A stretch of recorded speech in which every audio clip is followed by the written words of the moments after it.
हमारे चैनल के पिछले अंक में हमने आपको बताया बैद्यनाथ धाम ज्योतिर्लिंग मंदिर का इतिहास।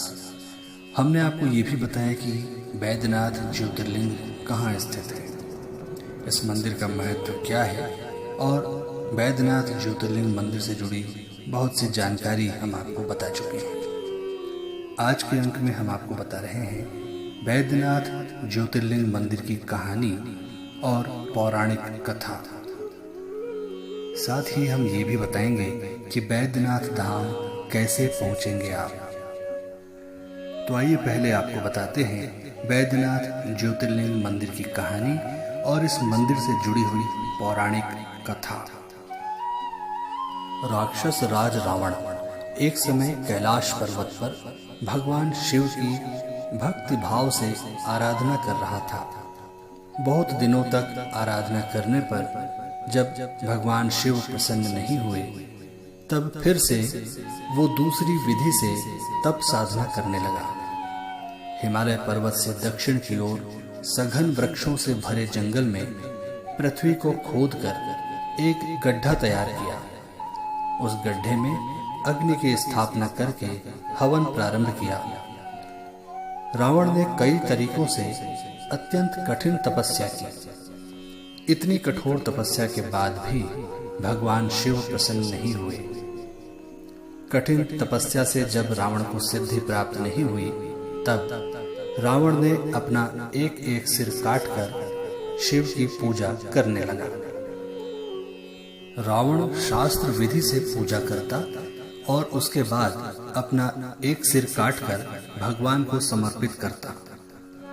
इस प्रकार उसने 9 मस्तक काटकर भगवान शिव को अर्पित कर दिए। जब वो अपना अंतिम मस्तक काटने ही वाला था, तभी भगवान शिव उस पर प्रसन्न होकर प्रकट हो गए और साक्षात प्रकट होते ही रावण के पूर्ववत मस्तक जोड़ दिए।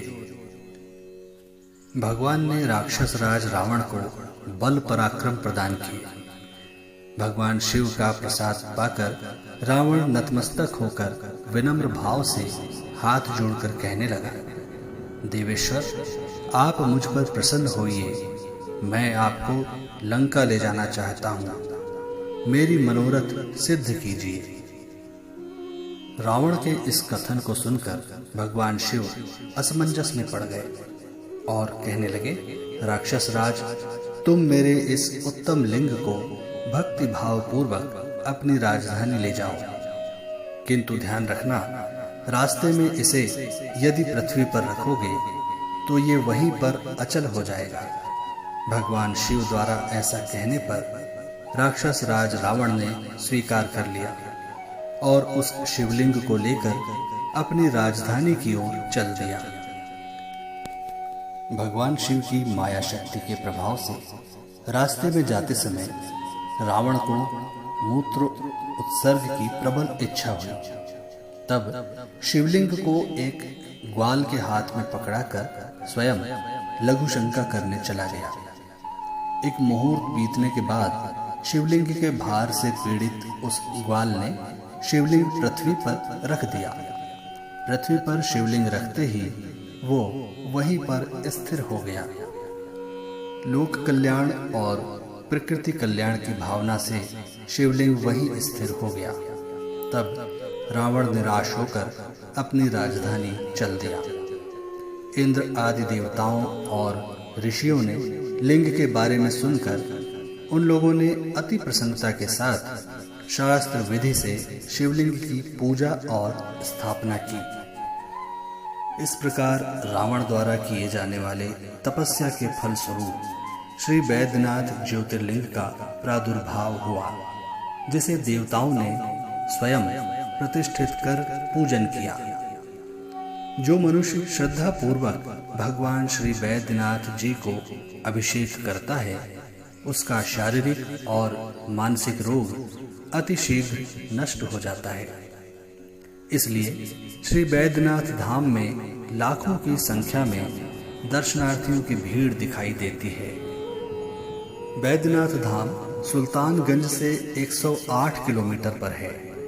ये वो स्थान है जहाँ पर हर वर्ष शिव भक्त कांवड़ लेकर के अपनी पैदल यात्रा का आरंभ करते हैं और पवित्र गंगा जल से शिवलिंग का अभिषेक करते हैं। बैद्यनाथ धाम कैसे पहुंचेंगे ये भी हम आपको बता देते हैं। बैद्यनाथ धाम झारखंड के देवघर में स्थापित एक प्रमुख ज्योतिर्लिंग मंदिर है। ये मंदिर देश के प्रमुख नगरों से अच्छी तरह से जुड़ा हुआ है। यहाँ आप रेल मार्ग, हवाई मार्ग और सड़क मार्ग से आसानी से पहुँच सकते हैं। यहाँ का निकटतम हवाई अड्डा लोकनायक जयप्रकाश पटना से 274 किलोमीटर की दूरी पर है और निकटतम रेलवे स्टेशन जसीडीह जंक्शन केवल 7 किलोमीटर की दूरी पर है, जो कि देश के प्रमुख शहरों से जुड़ा हुआ है। तो ये था श्री बैद्यनाथ ज्योतिर्लिंग मंदिर से जुड़ा पूरा इतिहास।